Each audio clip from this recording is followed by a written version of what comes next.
Hello, everyone. Welcome to the HeartSet podcast, the private podcast where the host changes and the guest stays the same. I'm Annie Riker. I'm an artist and designer, and I love expressing myself through joyful and colorful art. You can find me at annieriker.com and at Annie Riker on Instagram. I'm your host for this episode, and today we are talking about emotions. And now I'd like to introduce our sponsor and resident guest, Ramona Galey. Help self-starters leverage their personal assets into success, even if they think they don't have any assets. Ramona is passionate about empowering people to focus on what they want, and she is the founder of HeartSet Academy and the Alignment Circle. You can see her full bio in the comments. Welcome, Ramona. I'm so thrilled to be chatting with you again today. Thank you, Annie. I am really looking forward to this particular conversation. I can't wait to see where it goes. And thank you so much for volunteering as one of the visiting hosts with this new crazy idea, and really looking forward to it. Absolutely. I'm thrilled to be here too, being a visiting host, and I'll love our chat. So I'm excited to see where it goes too. Yeah. Okay, along with emotions, I'll just give a little snapshot of my life. I am currently parenting a young child and basically learning about emotional regulation and healthy expression as an adult while they're learning it too, my child. Actually, emotions are actually part of the curriculum at school, which I think is amazing. Like it was something I never had. So I've learned a lot through him on this topic, but I'd really like to get your take on that. But before that, let's just begin with describing emotions on a basic level. So what are they? What is the most important thing to know about emotions from your perspective? Okay, so the plain old basic B flat answer, I'm a classical musician, so that's where that comes from. The plain old B flat answer is that emotions come from our thoughts. If I have a thought, that shouldn't go like that, or, I hate it when that happens, or this is going to hurt me, or just whatever my thought is, I'm going to have an emotion associated with that. So it's going to be, anger or sadness or whatever. So the second part of it is we only tend to really notice our emotions when they're what we call negative. Right. Because so if we're just sitting around, content, we wouldn't say we were having any emotions, but contentment is an emotion. And if you looked at Abraham Hicks' emotional scale, Mhm. they've kind of pigeonholed all these different kinds of emotions into a hierarchical presentation with the idea that if you look at your vibrational alignment, the higher you are on the scale, the higher in alignment that they say that you are, and the higher vibration you are, basically. And so emotions are incredibly valuable, just so valuable, because our guidance, so in our integrated self, we have our physical self that's conscious and walking around saying stuff and doing stuff and wanting things. And then we have our integrated self, whatever you want to call that, whether that's God or universe or whatever it is for you. It's different for all of us, really. Even when we use the same words, the concept, can really be very different. And for a lot of people, like the word God, has a lot of baggage. So we use source, we use infinite intelligence, greater consciousness, whatever. So, but whatever that is, it's greater than us. When we're in tune with it, then we're getting divine guidance all the time. And it speaks to us through our emotions. And our emotions are not only what we would say happy, sad, angry, whatever it is, it's also the sensations in our body, because Mhm. our body is really connected. It's connected to ground. It's connected to earth, Mother Earth. It's connected in this very visceral way. And the whole system is set up to speak to us so that our inner beings or God speaks to us through our bodies.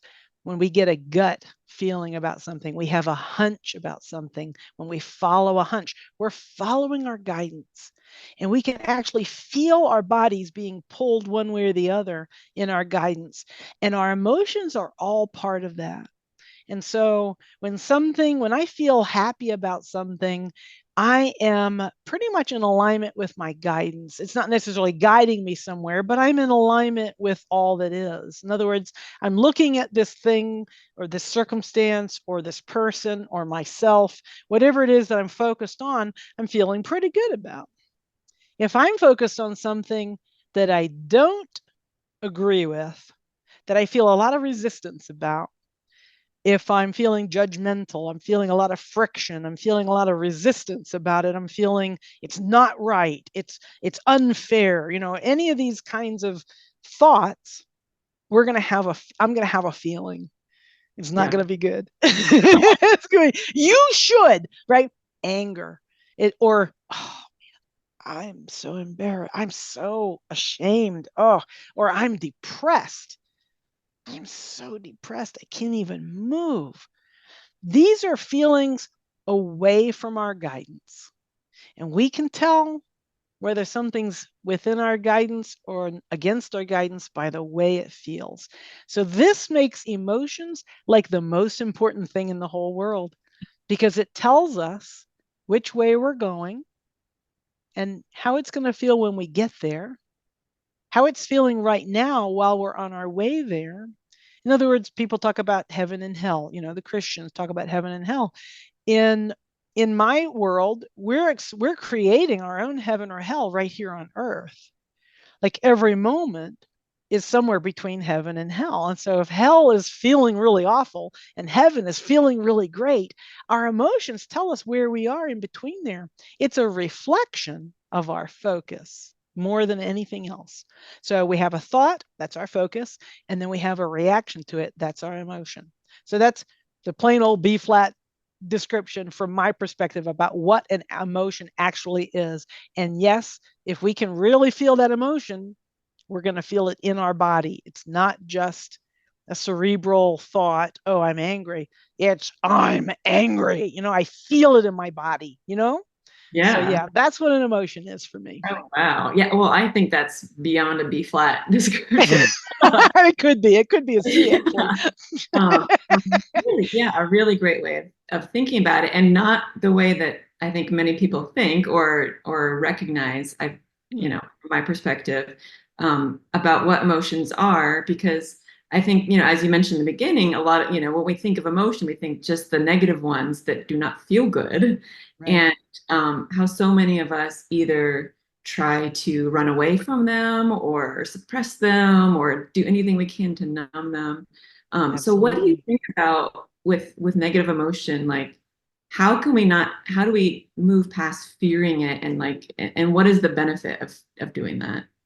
So to me, the number one step on there is learning to control our focus, Mhm. because whatever we focus on, that's where we go. That's what our entire world is made of. I did a lot of work with Tony Robbins before I ever got with, learning from Abraham Hicks before Betty died, before my spiritual awakening. I was seeking already.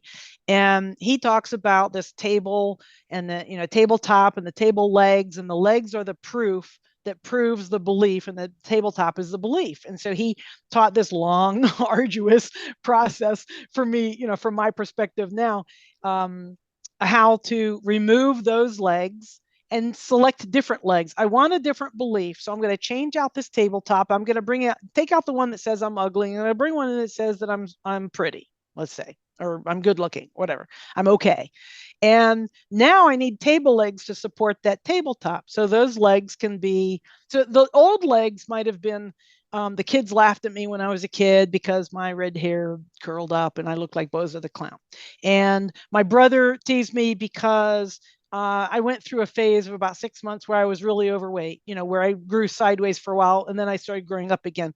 But he called me fatty the whole time, right? And my second grade teacher once said that only blondes are really beautiful. And, so whatever it is, I've got these four table legs that are supporting this old belief, I'm ugly. And if I want to take that out and put in a new one, I can find table legs from my past. Well, I remember my third grade teacher said I looked beautiful in that dress that time. And she seemed to really, okay, so there's a table leg. Let's see.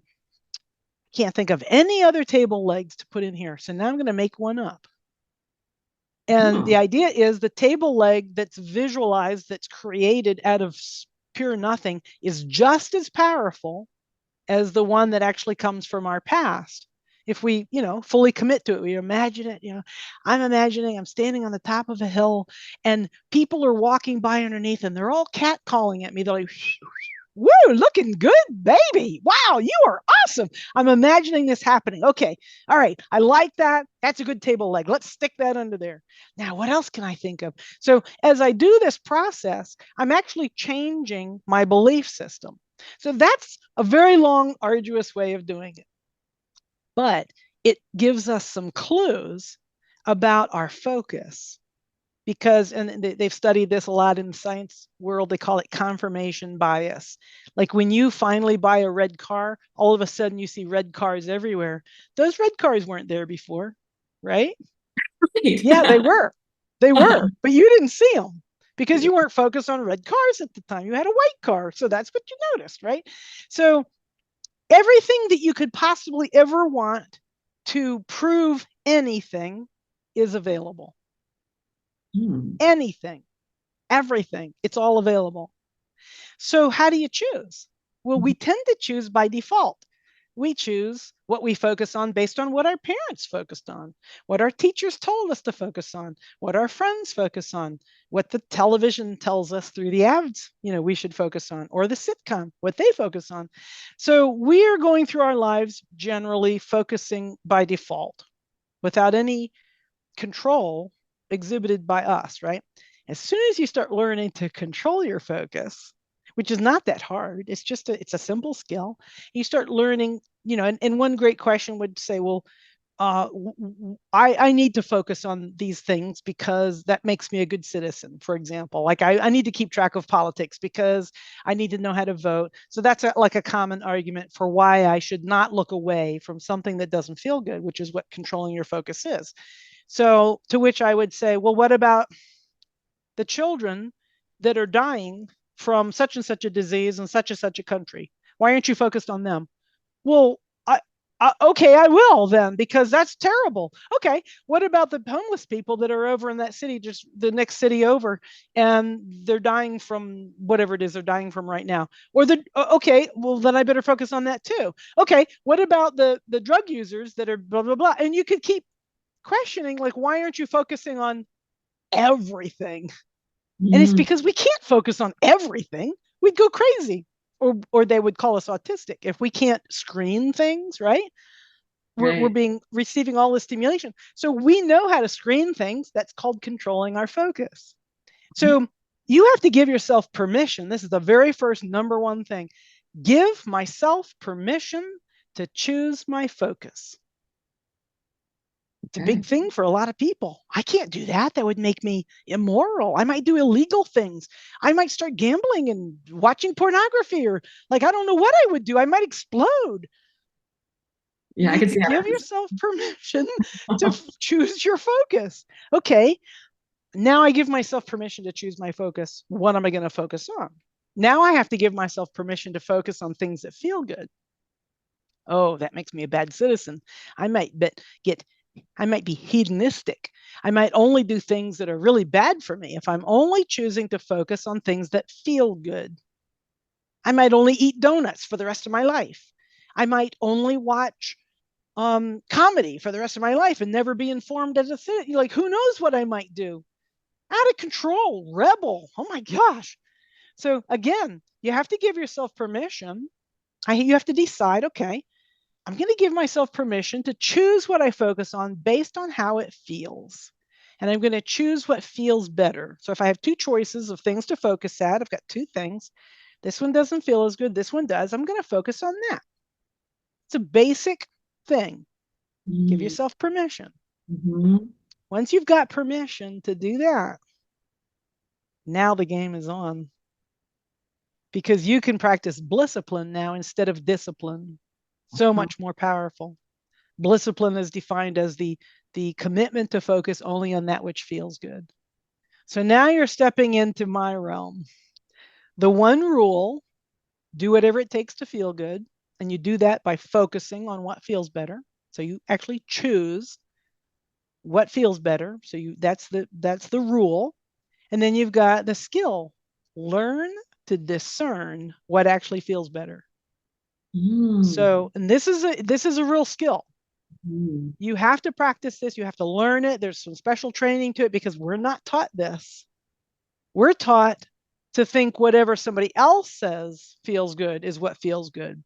The donuts, the ice cream, the alcohol, the pornography, the gambling, the whatever, shopping, what do they call it? Retail therapy. Like there's all these ideas about what should or could make us feel better. But we need to choose for ourselves. We need to discern for ourselves what actually feels better to us. Abraham talks about if you walk past a donut counter, let's say, or a pack of donuts, and you say, oh, donuts, those are really awful for you. Ugh.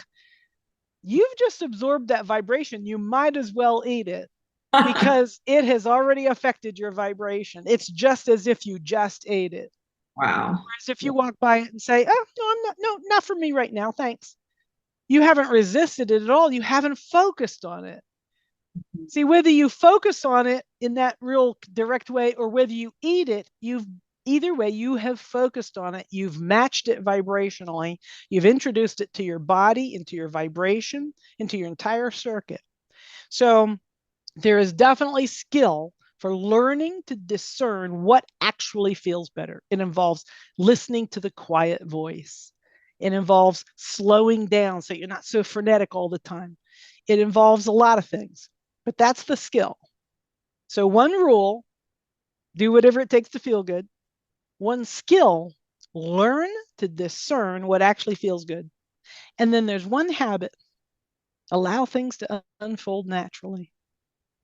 Stop pushing, stop driving, stop proving yourself.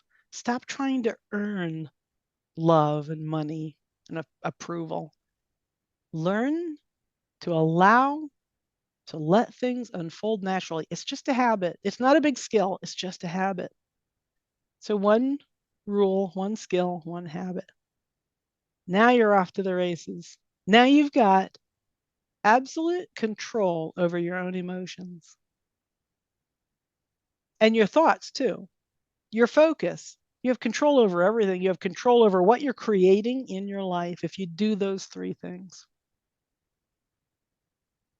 I feel so soothed right now. I didn't even know that I had emotion around the topic of emotions, but um, that was really beautiful because it went a completely different direction than I thought it was going to go. And I love that how much focus our ability to focus really plays into it, and how building that skill can help us to feel the way we want to feel.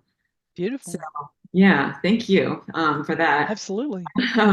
So then I guess another angle of what I was saying before, because now we know that this is the amazing skill of being able to focus on in your direction of emotion. But what if you've already kind of gone down the rabbit hole, as they say, you're already in like maybe even despair, you've gone all the way down and you're crying on the floor and then you're upset that you're doing it and you're taking too much time and like all the layers that you have on top of that and maybe you don't feel good and who knows, but so you're in this heavy emotion. What do you do at that point? Live to play another day. I love Abraham's answer to that same question. I think the way they phrase it is, somebody, you humans, you ask us, Abraham, I've jumped out of the airplane and I forgot the parachute. Now what do I do? And they say, hang on, it'll be over soon. Because you always get to start over again. And they used to tell Esther that, you had to wait to sleep an entire night, start again tomorrow. And she did that for a while. And then she finally said, I don't have to, why would I have to wait till tomorrow? That's crazy. So then she started experimenting with other ways of soothing, like take a nap, pet a cat, go for a walk, take a long hot shower, all the various things that we have in our arsenal to release. So that's really important when you find yourself hurtling out of control in whatever it is, whether it's your house is burning down or whether you're just having a temper tantrum, you don't even know why, like there's no logical thing, whatever it is, let it play itself out and just love yourself through it. just hold yourself as much as you can, the way you would hold a 2-year-old who was, having trouble regulating and at the store and wants the candy bar. You won't give them the candy bar. They on the floor, they're going, I hate you, I hate you, I hate you.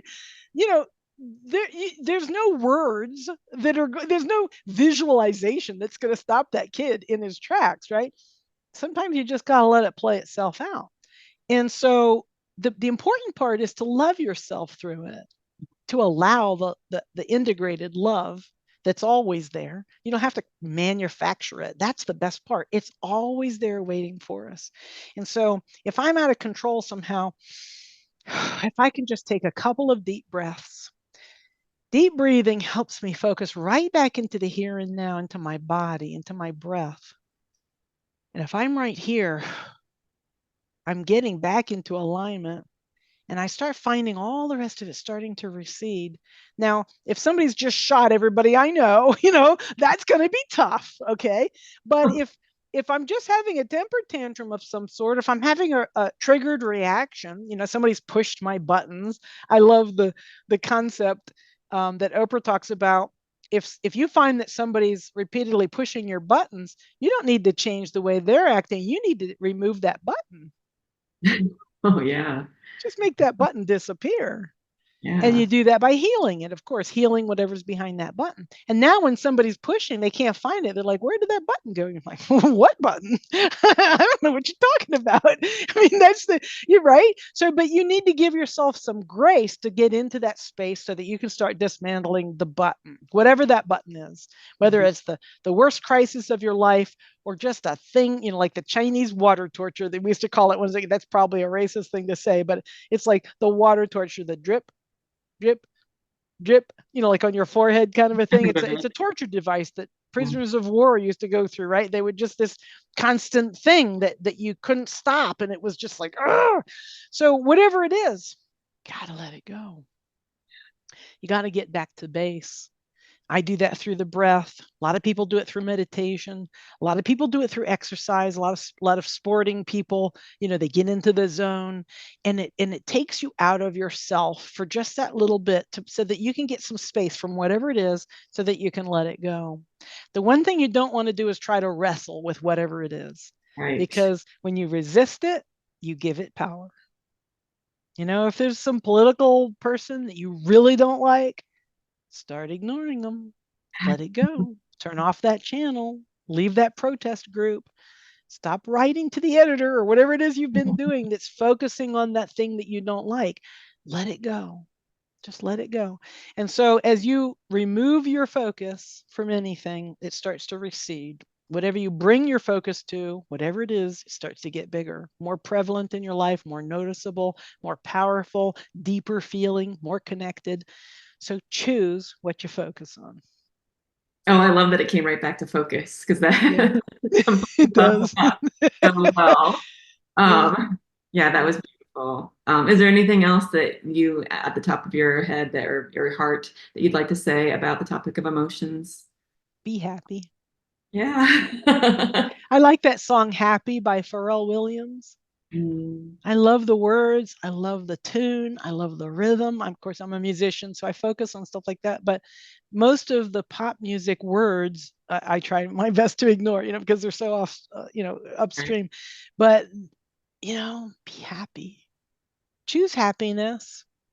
Believe in yourself enough. Give yourself permission to choose happiness and choose focus on other people that are happy, things that make you happy, events, you know, thoughts, feelings, actions, words, poems, music, artistry, just whatever it is.